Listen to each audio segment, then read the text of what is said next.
Welcome to Hanauma Bay on the island of Oahu in Hawaii. Stand with me here on this overlook. Picture yourself doing something amazing. Maybe you're reading a book under a nice umbrella, taking a long walk on the beach, snorkeling with your family through the reef, or maybe you're hiking that North Ridge to the point. All sounds like very fun things to do, and hopefully next time I can join you. But that's not why I'm here. As I stand on this overlook, I look to the right and I notice the swell beginning to build very quickly. I see the tide turning through the intersection of the reef, and I see a rip current beginning to form in front of tower number 3. All things that can create very, very serious drowning hazards. But most importantly, as I stand here, I'm taking note of the placement of our large yellow rescue boards and where they're placed on the beachfront and in front of which lifeguard tower stands. Over the past 3 years, P2P Rescue has designed over a dozen different rescue board models based on the varying coastline and beach conditions of the world.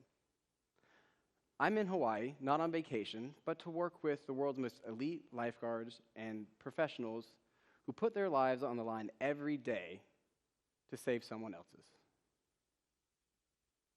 It's only because lifeguards and water safety professionals take the time to pause and educate me on how they do their job, then I'm able to build the rescue equipment they need.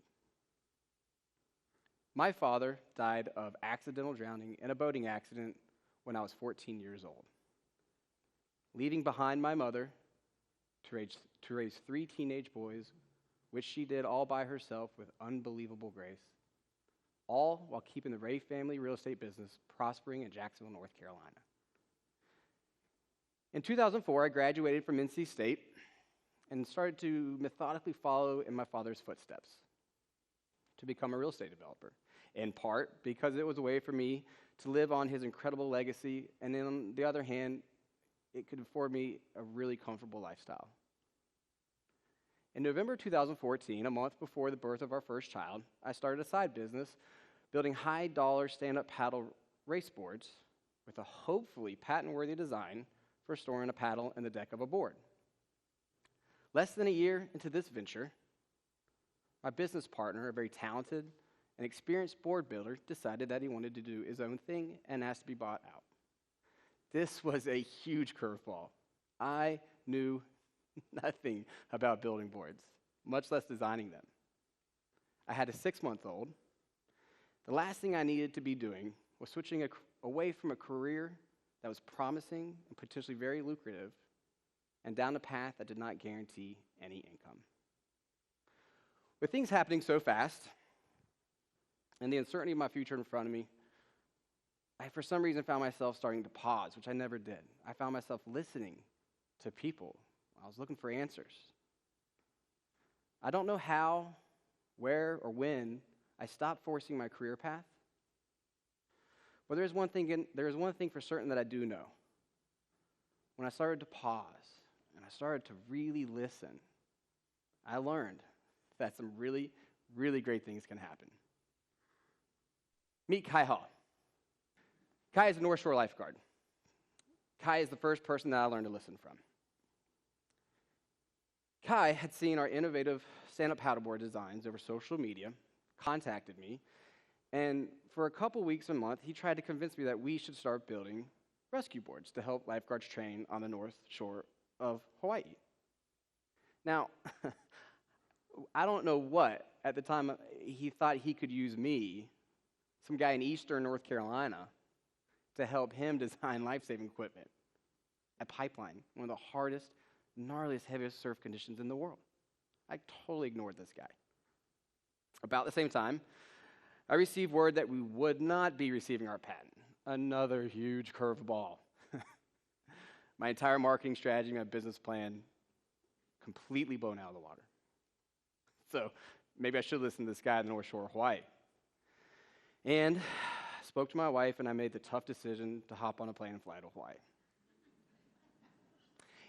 It was then when I started learning about rescue boards. Kai showed me, sitting right in the sand on North Shore, and taught me about how one single design of a surfboard was being effectively used to equip lifeguards all over the world.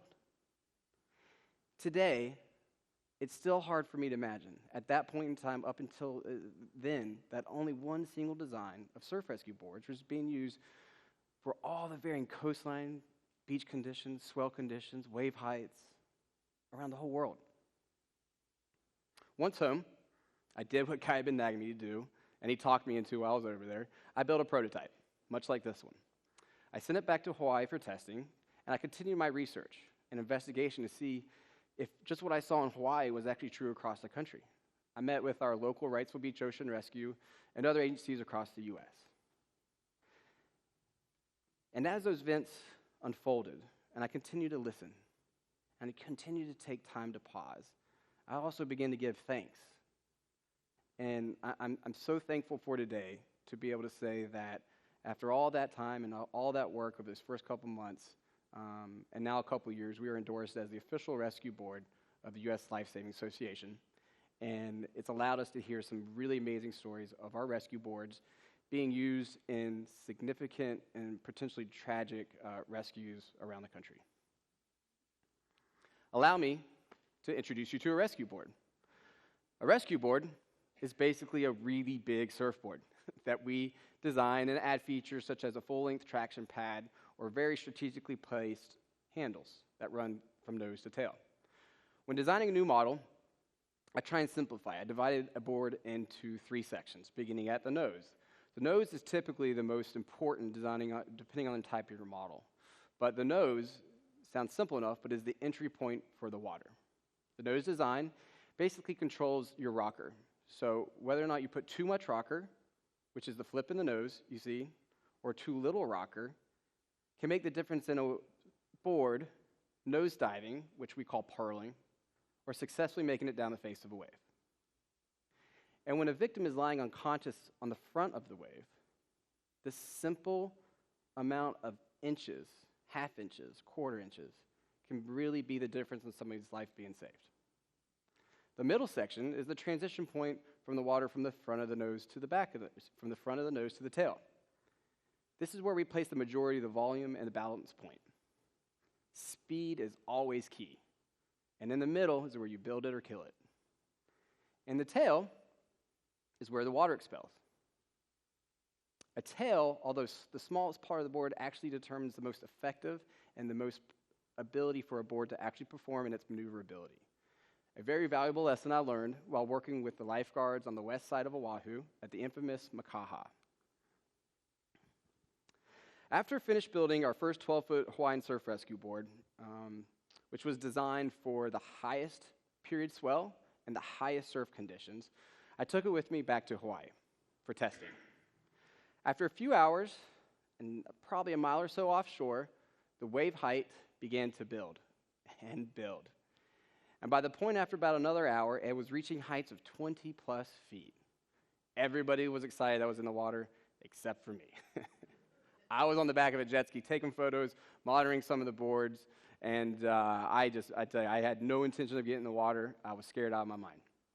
But I was also knew I was safe because I was with some of the best watermen in the world. I had no intention of getting in this water. When about that time, the head lifeguard of Makaha paddled over to me and says, "Hey, Cliff, would you like to jump in the water for a surf? Waves are great." I panicked. I freaked. I really didn't know what to say. So I came up with the best excuse I could think of on the fly. I said, "Hey, thanks, man, but, I promised my wife I wouldn't surf any big waves while I was out here on this trip." To what? I just told the head lifeguard at Makaha, one of the gnarliest, one of the heaviest surf conditions places in the world, who, by the way, is sitting on the actual board that I just built him, I'm too afraid to jump in the water. I did jump in the water. I caught a few wave sections to prove I totally wasn't afraid, and it was truly an amazing experience that I'm glad I didn't pass up. And when we got on shore, I was speaking with the head lifeguard, and I first apologized for whatever that excuse was I came up, and bringing my wife into it. That wasn't fair. And after showing my appreciation, he took the time to pause, and we sat in the sand for a really long time, actually, just talking about the tail. And he taught me the importance of the actual outline and tail design and how it needs to work entirely in conjunction with the placement of the fin box, the bottom contours, and the rails. This specific board here on stage with me is our West Coast model, designed with the input and assistance of the lifeguards at Mission Beach in San Diego, California. Its design is for medium to high period swell and medium to high surf conditions. It's 11 foot long, 25 inches wide, 3.5 inches thick. It's got 6-inch nose rocker, 1.5 inches tail rocker, weighs about 30 pounds, and comes in at 110 liters. The board you see here in the photo on the beach is our East Coast model. It's designed for medium to small wave heights and medium to small swell conditions, particularly for our East Coast with small, mushy waves that we're accustomed to. It also has our highest volume, which is actually its most important design factor. I was told a story once that by a lifeguard, he was sitting in a stand, not too much different than this one in Palm Beach County, and he said the wave height started to build very quickly, and 3 females got swept out past the pier. Not sure if he was actually going to be able to reach them in time. He grabbed the board as he was trained, ran through the surf real fast. He did get to them, and after successfully retrieving all 3 and placing them on the board, he realized that at that point he was going to be the 4th person on this board. Not sure if he should get on. He had to bring everybody in. He didn't know if it could float. He got on the board. And after making it successfully through the breakers that were crashing on top of them as they came into the shoreline, everybody's safe and sound. He told me, and I still can't believe it, he almost had a shudder in his mouth. He said, I didn't know how that thing was going to happen or how it was going to go down, but he said, there's one thing I do know is that the design of your East Coast board is the reason that was successful and nobody died. Meet Jeff Clark, world-class waterman and legendary big wave surfer. This is me kneeling in his presence. Jeff and I are in Half Moon Bay, California, discussing our latest model, a jet ski rescue sled, which is towed behind personal watercraft for various water patrols. It's being incorporated, not new, but it's beginning to become more incorporated into fire departments, water safety professionals, in terms of their equipment and their protocol. While collaborating with numerous agencies around the world, we're being asked to not only help improve on existing equipment, but help, in some cases, design totally new gear. This product, however, is not new, but it is very exciting for us because this is our first accessory product that we've developed in-house. This is a Wrightsville Beach Ocean Rescue lifeguard standing in front of Johnny Mercer's Pier, modeling for the launch of what is called a fin belt. A fin belt's used by lifeguards as they walk up and down the beach, or maybe somebody's riding on a jet ski offshore. But also, as they swim through the surf, their fins are securely tied, so when they do reach the victim, they can put them on and handle the situation from there. We're very, very excited about the future of P2P rescue and the contributions we can continue to make. As I stand again on the overlook, next Friday, actually, I'll be standing in the exact same spot. And I will, much as I want to go hiking and snorkeling, sound like really fun things to do, I'll pause. And I'll remind myself that by listening while I'm here, again, somebody's life might depend on what I choose to hear or not. We are far. we are very far from being financially successful at P2P Rescue. There continues to be times over the past 3 or 4 years I want to throw up my hands, walk away and say, you know what? We've saved some lives, and it's been an amazing experience. Then I'm going to pause, and I'll know that all of our designs that have been worked in with collaboration for so many people putting in so much time, and that by listening to them, in fact, have saved some lives. And maybe someone's dad. Thank you.